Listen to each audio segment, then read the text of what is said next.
मित्रांनो, आज आपण आपल्या ऊसाच्या शेतामध्ये आहे.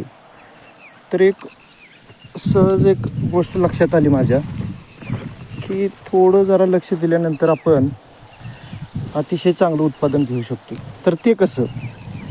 तर आपण जे ऊसामध्ये तण येतं तर त्याच्याबद्दल आपण थोडंसं निष्काळजीपणा करतो व थोडं तण उगवल्यानंतर, जास्त उगवल्यानंतर आपण त्याच्यावरती तणनाशक मारतो किंवा भांगलून घेतो.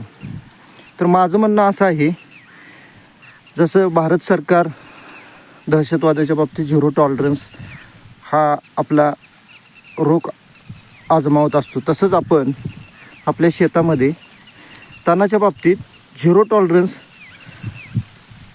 हा निर्णय आपण घेतला पाहिजे. तर ते कसं? तर हे बघू शकता तुम्ही, की तण आहे पिकामध्ये. सध्या आपण थोडं तण आल्यानंतर आपण मोठं तण उपडून घेतलेलं आहे, त्यामुळे तुम्हाला तण कुठं दिसणार नाही जास्त. तर मी सहज लक्ष जाता हे एक तण बघितलं, तर याची मुळी किती खोलवर गेलेली बघताय तुम्ही. सहज उपडलं. असं छोटं तण जर कुठं आपल्या शेतात दिसत असेल तर सहज फेरफटका मारताना आपण ते उपडून घेतलं पाहिजे. तर याचा फायदा असा होतो की थेट आपल्या उत्पादनावरती परिणाम करते. म्हणजे किरकोळ गोष्ट आहे पण अतिशय महत्त्वाची आहे.